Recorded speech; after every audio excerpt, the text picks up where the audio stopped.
Hello and happy 2025. It is the first episode of the Fearless and Fabulous podcast of the new year. It is the space for women to thrive no matter their age or size. So glad to be back. I am Melanie Robinson, your reigning Miss Voluptuous International host and creator of this space. And I'm excited to have my first guest today. She is a repeat. She is but I'm excited to have her because she has done a whole new rebranding of her platform and how she's showing up. I want to welcome all the way from Canada, Jewel Foreman. Say hi, Jewel. Hello, thank you so much for having me again on this podcast. Yes, I'm so glad to have you back. And I know that you've made so many changes since this last year, the main one Mhm. being married. So, Yes. congratulations.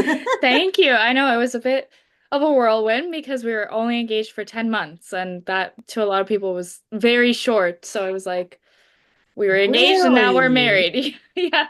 Wow, I know. I guess it's just all in perspective because hmm my husband and I, we were engaged for, I think, barely 6 months. But then again, we've been together for 5 years, so it Yeah. wasn't, too big of a jump.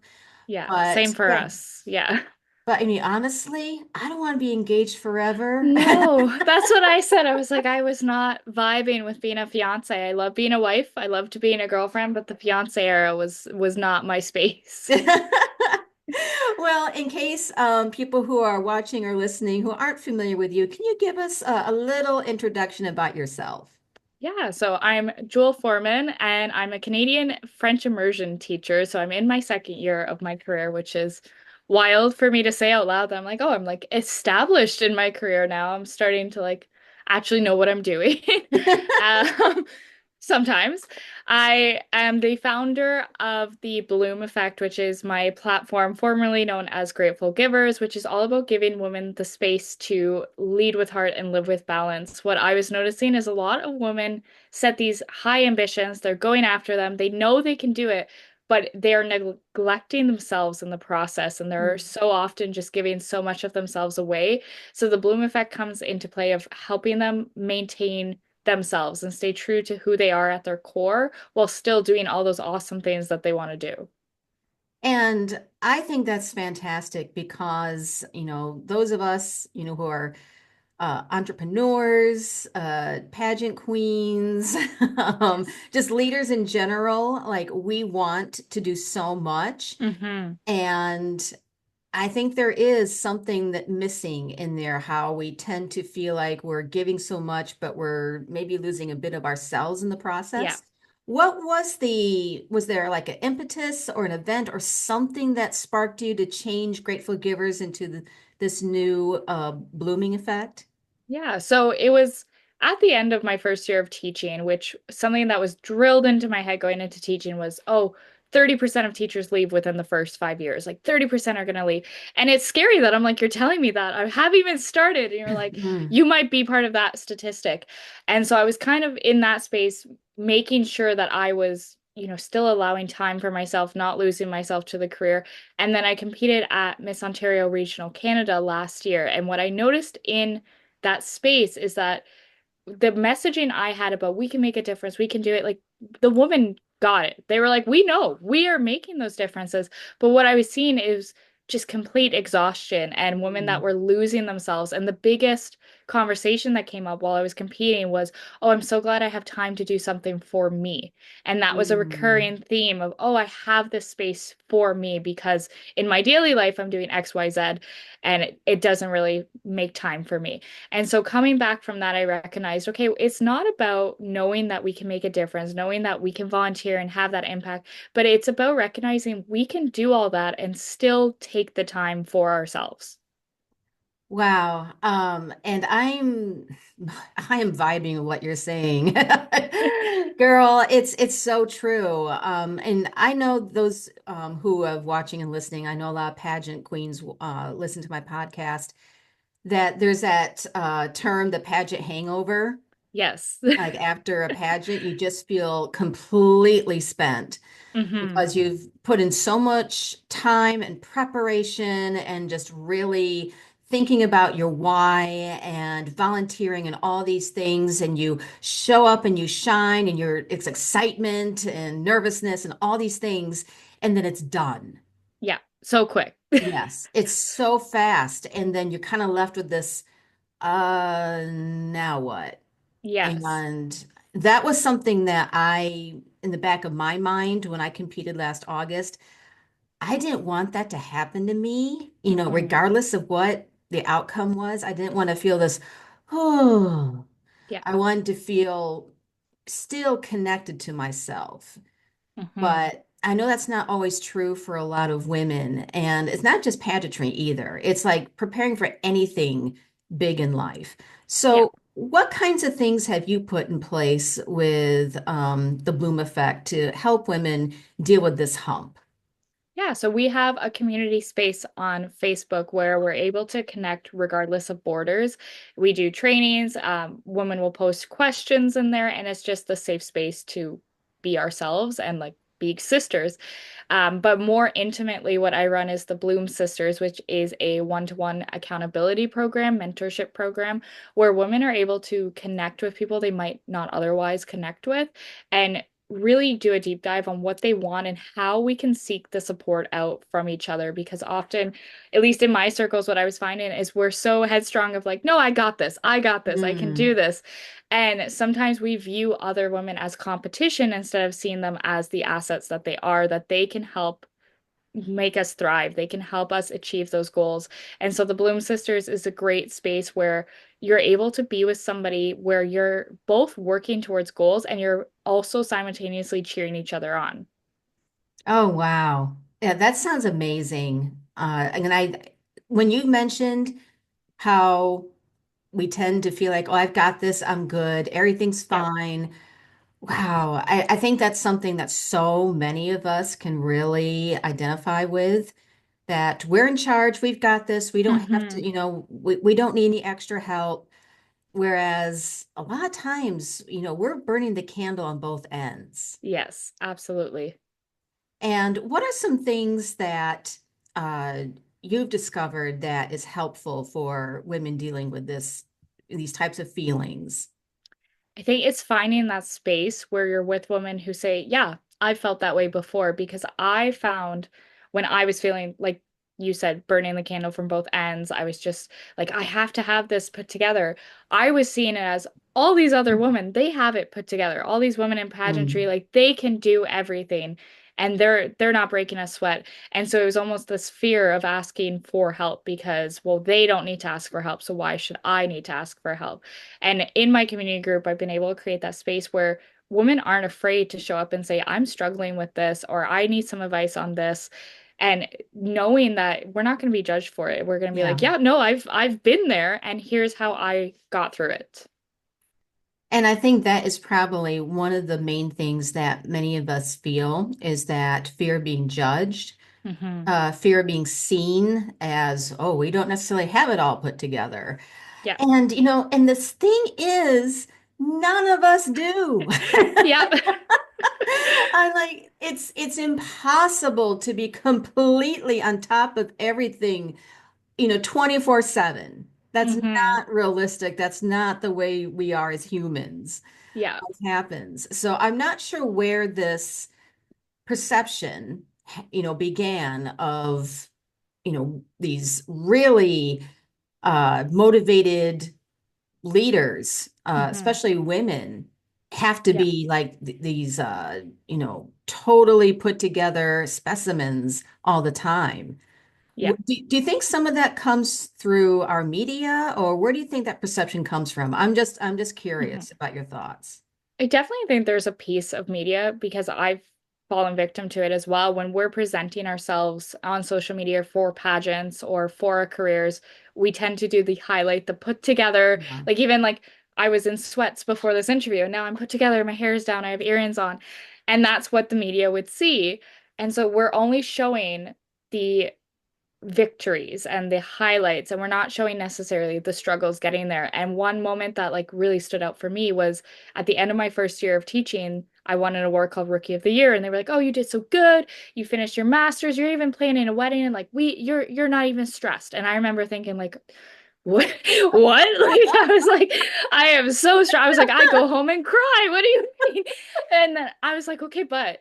The image I'm presenting in my professional space, in my social media, is this I'm not even stressed. I have it all handled. And so that's something I've been trying to implement more, and it's definitely difficult, but more Mm, of the realness behind it of like I have bad days. I have days yeah. where I'm like I just want to cry. I don't know how I'm gonna get it all done. Or like I said, like I'm in sweatpants and that's okay.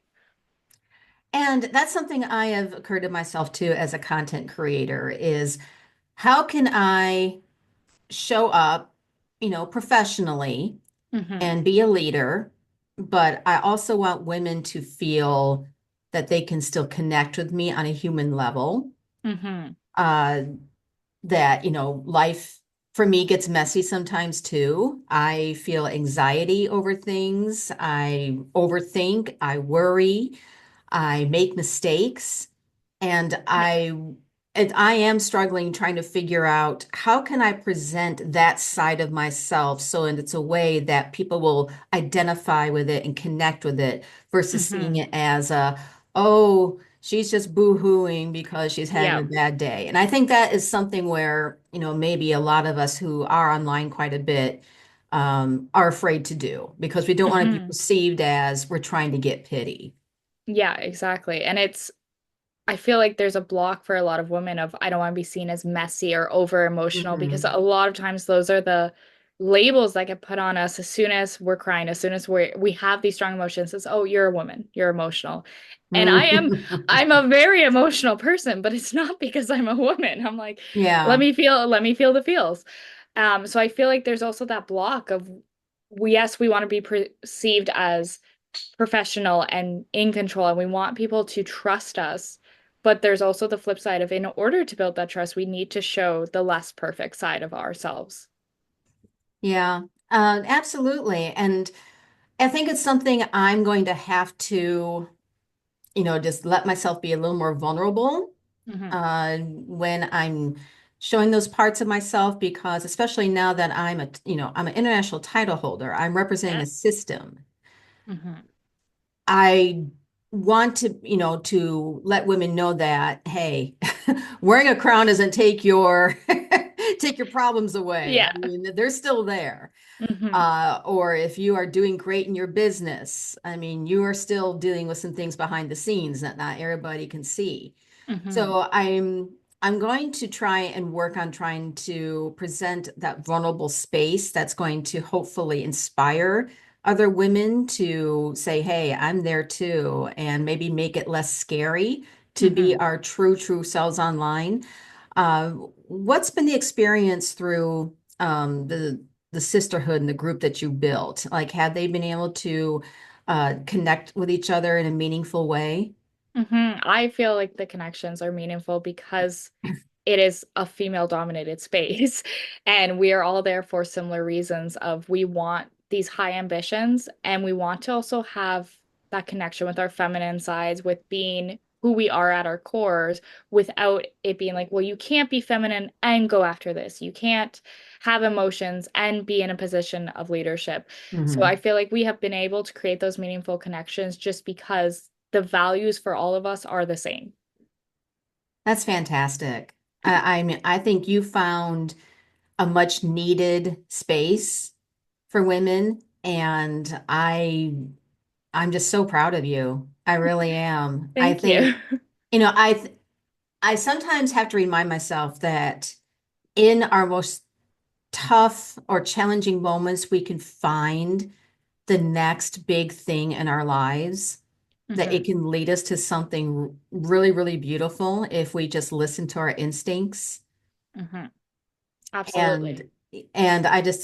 I think that's just so profound how you just from you being present and listening to other women and just you realizing like why don't we just, talk about this? Why don't we Mhm. just, admit?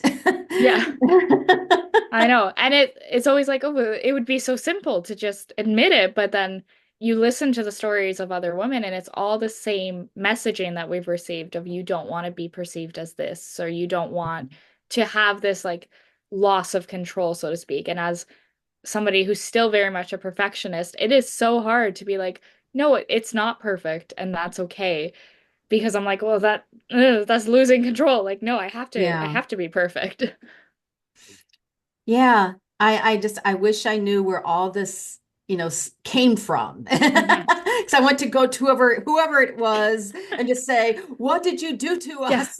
Why? So, since we're talking about social media, one of the things that has really been on my mind a lot lately is how we are connecting with each other on social media.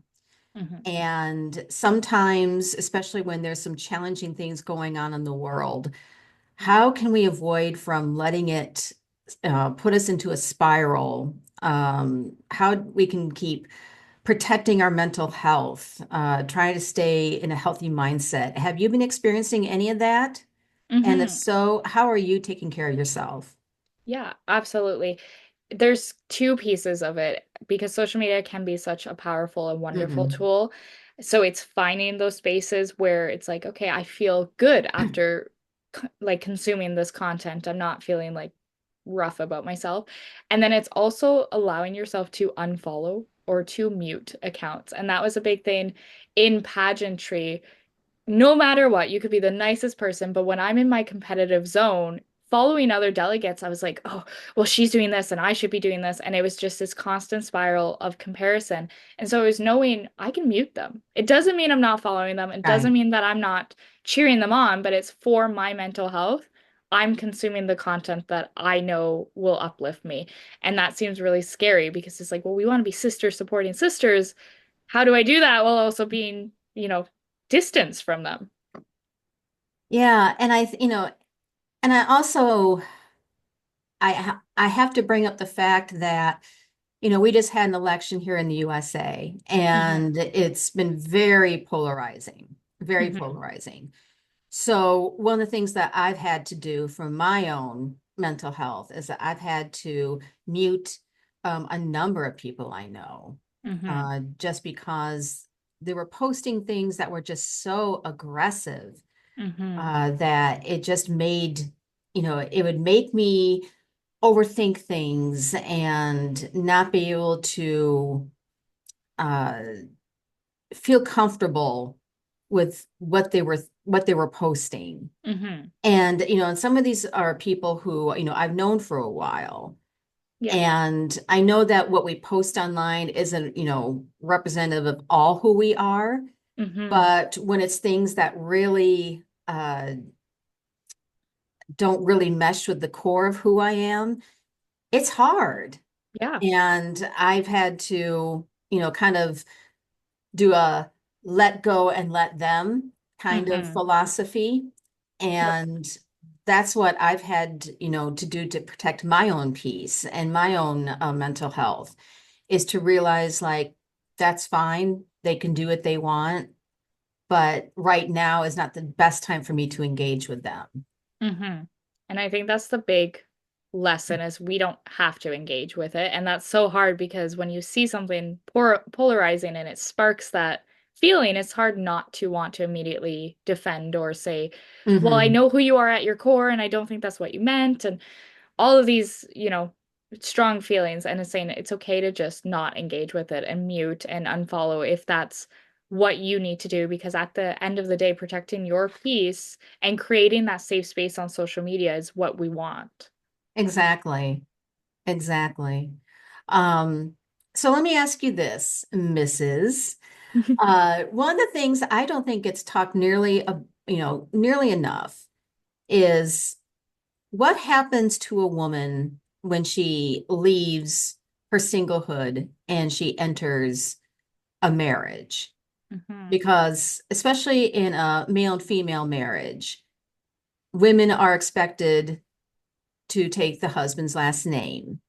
It's not required. You don't have No. to, but it happens often, and a lot of times referred to as Mrs. whoever. Hmm. I'm a military spouse, and I'm always referred to as the spouse of my husband.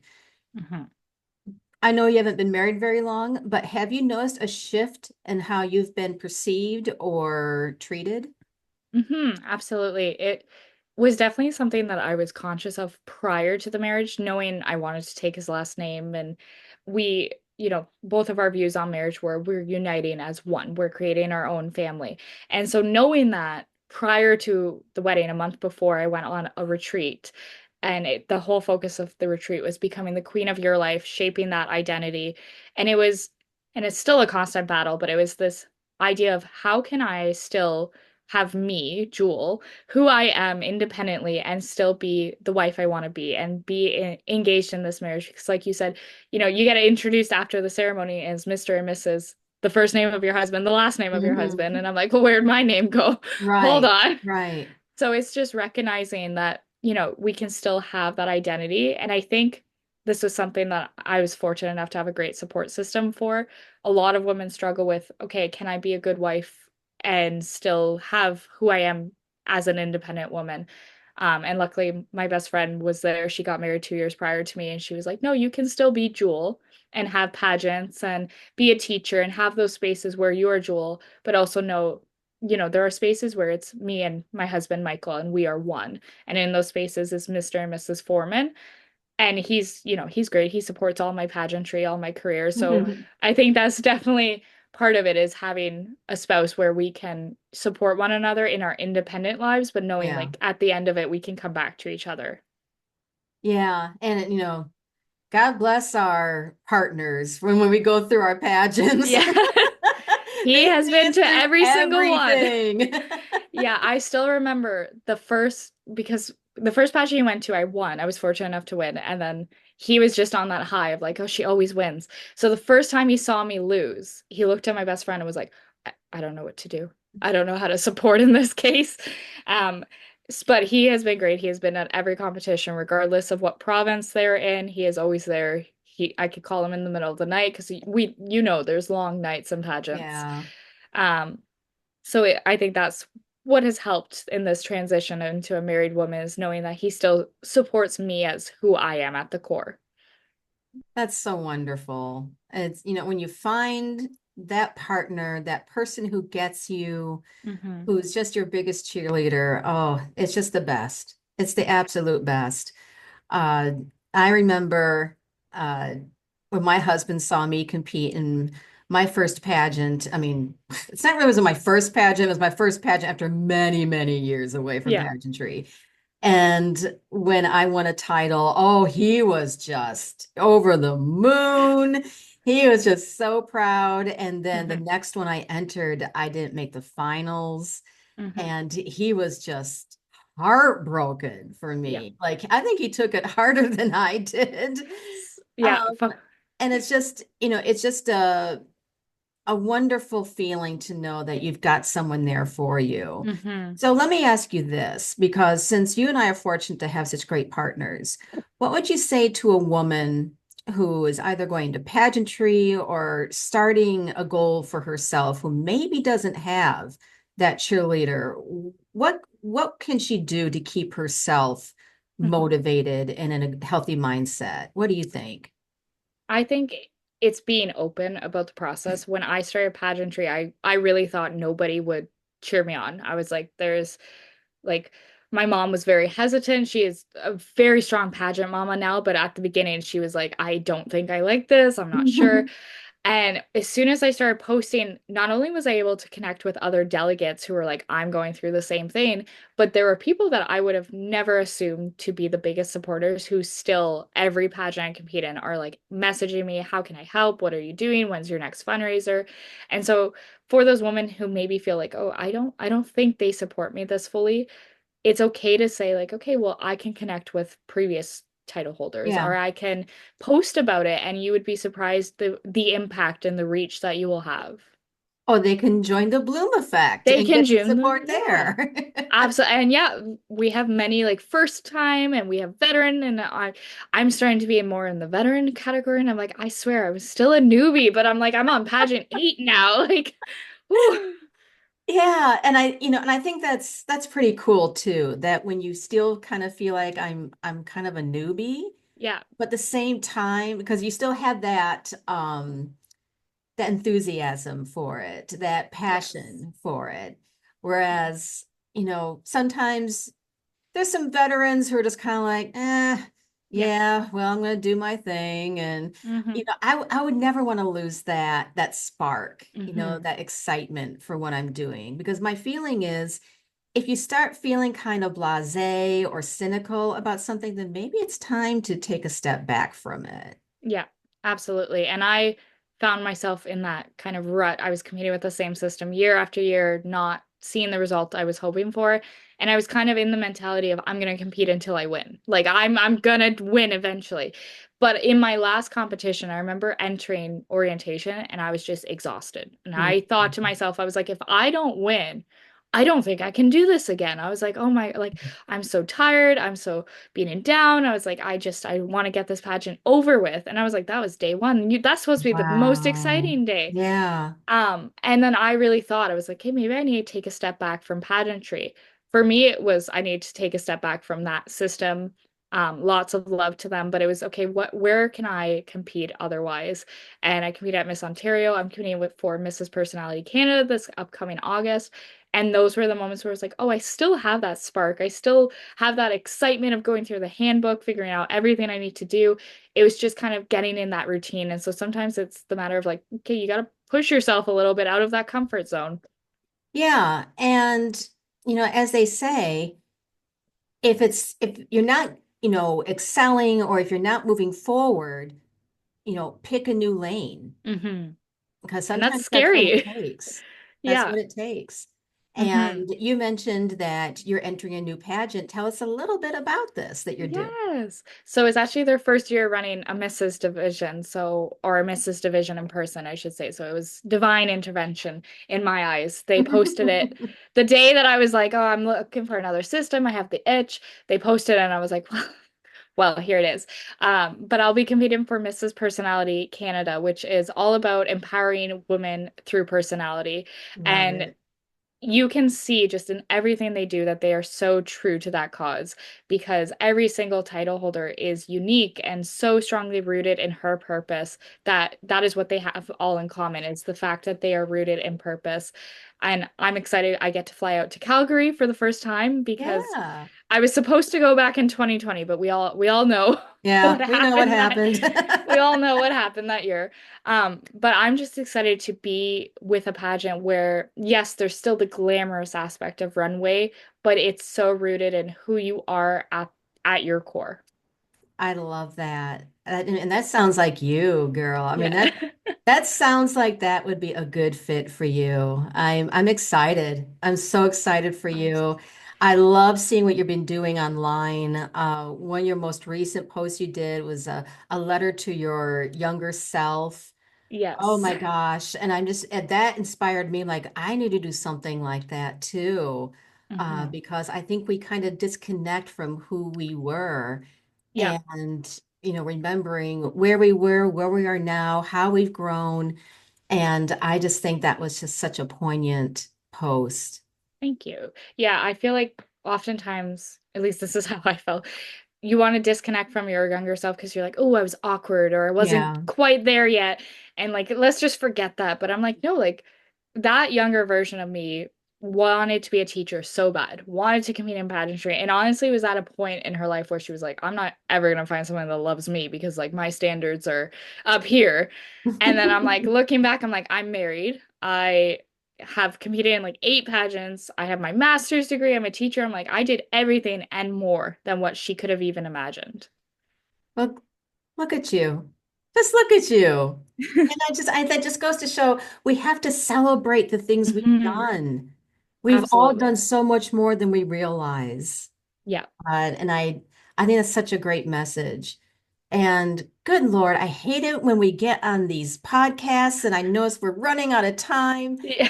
but please tell us what's the name of the Facebook group where women can Yes. come join? So it's the Blooming Sisterhood. And if you can't find it, I am Bloom with Jewel on Instagram, and the link is in my bio, so you can always check it out there. But it's all floral theme, very girly.